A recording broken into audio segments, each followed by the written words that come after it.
Look what showed up on my front porch. A package and cooler from Nutrisystem. I am so addicted to delivery service. Let's go inside and see what's in it. How cool is this box? Pun intended. We've got chicken parmesan, home-style meatloaf sandwich. Try to love that. Artichoke and spinach stuffed chicken breast. Cinnamon roll, chocolatey fudge bar, spinach and cheese pretzel melt. Spinach and cheese pretzel melt. Oh, I like this. We've got protein shakes and a chocolate fudge shaker for it. Cool. Let me tell you something. We all want to live healthier lives, eat better. Nutrisystem makes that really easy by delivering the right foods, the right portions, right to your door. If you want to check them out, click the link in the description box for 50% off. We thought it would be really fun, since we are 6 months away from Chad retiring, that we talk about the steps that we have taken towards getting there. And how did we get to the point where we're at today so we can retire here in 6 months? And we came up with 8 things that we needed to do and that we've done and that we are working on to make that happen. So the first step was Chad got his education, and we started putting into his 401k when he was 30. Yeah. Wish we'd have started earlier. I wish I started when I was 25, but I didn't understand what they were talking about, and and I wish I'd have paid more attention and started as soon as I started making money and had a job and worked for a company that did 401ks. Yes, the first thing to do, I would say, was to pay your tithing and pay yourself, and start that from the time you're 6 years old. Yeah, and then you'll always be in that habit to do that. Just start saving. Yeah. You have to save at some point. Yeah.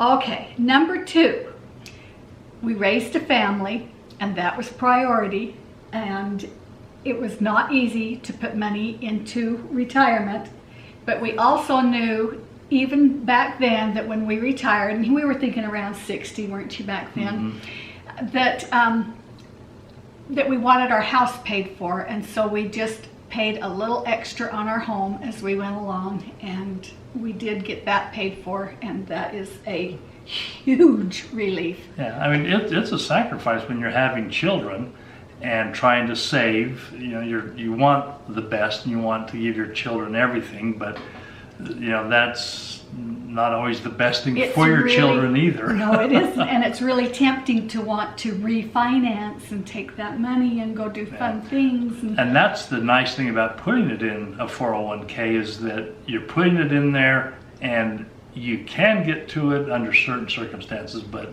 for the most part it's there and you can get to it. Yep. That's okay. a good thing. Number 3, we have studied our options, and I think Chad would... Chad, you go ahead and tell me. Well, you've studied, you've planned, and Jennifer's been kind of the force behind that. It's fun. I love to read books on it. And she's read books, watched YouTube channels. I mean, we'll go to bed and she's listening to some financial guy.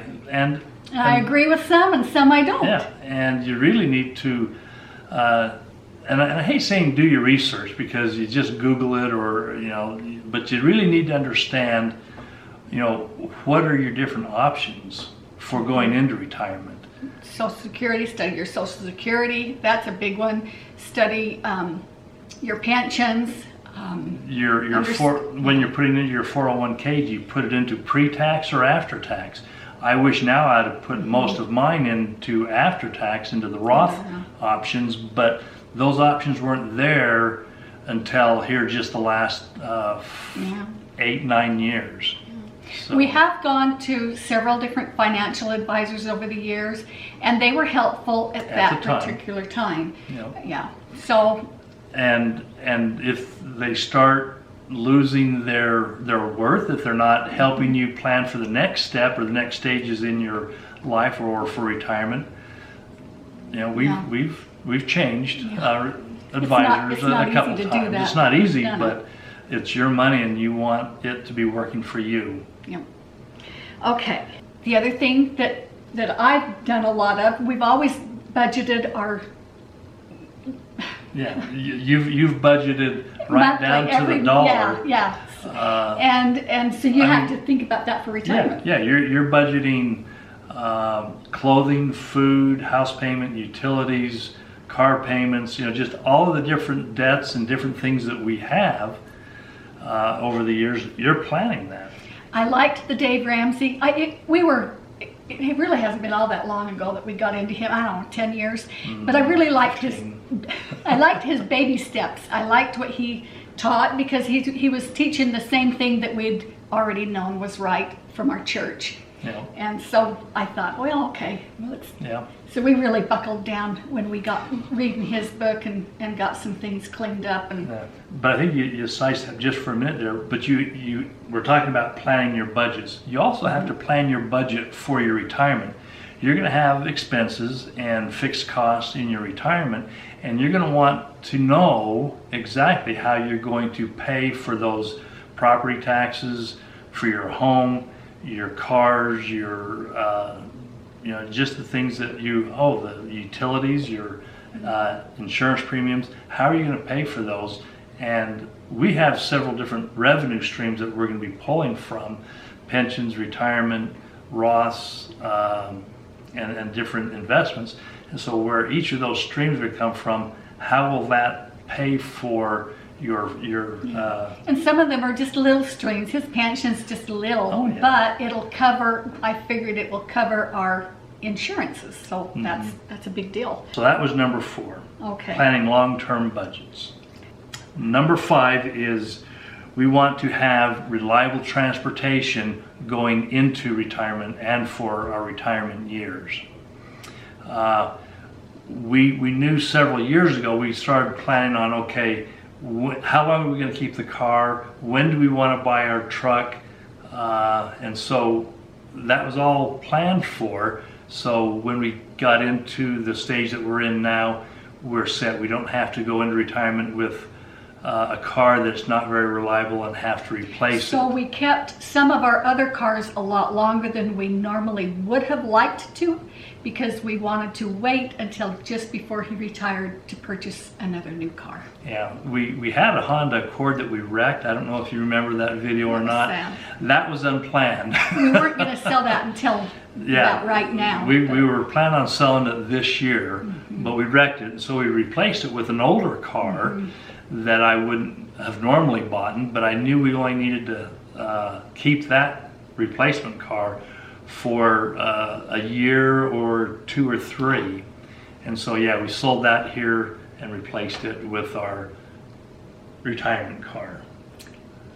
Number 6, we have been trying very hard to stay healthy, and if you've watched any of my past videos, you know that this year has not been a very good year for me. But we've been keeping up on it and trying, and hopefully those are the things that are behind us. Where's your hearing aids, buddy? What? Huh? You don't have them in. No. But things like hearing aids. I had cataracts, and they could have, I could have lived with them for another 3 or 4 years. They weren't that bad. But I thought, no, if I've got cataracts, if I can have surgery now, let's go ahead and get those taken care of while I'm working. Yep. And so hearing aids, cataract surgery, your eyes. I know a lot of people, I remember a guy that I worked with, he was getting ready for retirement. He went in and had his knees operated on, he had his hip operated on. He wanted to get all that done before while he was still working, and that helps determine when you can retire, because if you can't get all this done and you're working, then you're going to have to work a little longer. Yeah. Number 7. Chad and I are in number 7 right now. We are trying to get our affairs in order, trying to get wills written. Yeah. We're trying to declutter our house, trying to get things that the children want given to them. If there's something that I know a child has had his eye on for years. I want them to have it now. I don't want to wait. I just want to give it to them now while I'm still alive and they can enjoy it. So when I die, there might be a few things they have to sort through, but I don't want them to have to go through a bunch of stuff. We also have our burial plots purchased. We know where we're going to be buried. We still have to get our headstone purchased, and we want to get that purchased and put up there. It'll be kind of weird having our names in stone. Just as long as that last or that second date, the death date's not on there too soon. Yeah, I don't want to see that one. But we have that. We want to get our wills and other legal documents all put together in one book, so when it's time that's all taken care of. Our funeral arrangements, we want to have that all taken care of. So, yep, that was number 7. Number 7. Number 8, this is a big one, I think. Yeah. I this is where we're still at. Can you believe it? We are on number 7 and number 8. Yeah. We're getting close. So what's number 8? Number 8, I guess that would be dream about what you want your retirement to look like. Yeah. And we've been doing a lot of that. Yeah, and what's scary is that I've known too many people who have retired who 6 months, 9 months, 10 months later, they're looking for another job, either because they're bored, they didn't have their finances quite squared away, or even worst case, they've passed away, they've died right after retirement. And I think because it's such a huge change in your day-to-day life activities, you suddenly stop. I mean, I don't know if you're telling your body that, okay, it's time to shut down. You want to remain active. You want to remain having a schedule that you maintain on a regular basis. We want to continue doing personal study. We want to continue doing some kind of an exercise regimen. We want to go on a mission. We're going to serve a mission, at least one. We want to serve maybe 2. We want to travel in our RV. We're going to travel in our RV. I want to work on my painting. Oh, I can't wait to do more of that. Yeah. And I want to start writing my life history and putting that down. And it's not going to be a thick book. It's if I get 15, 20 pages, that'll probably be more than enough that anybody would read. But those are the 8 things that we have done so we can go into retirement feeling pretty good about our lives, that we're set. We didn't talk about one. It's not an 8th or a step, but it's just maybe an idea.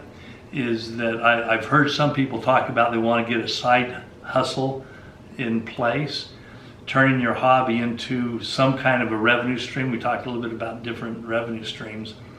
Our YouTube channel will continue to publish content. Bring in a few extra dollars. That's just to help supplement.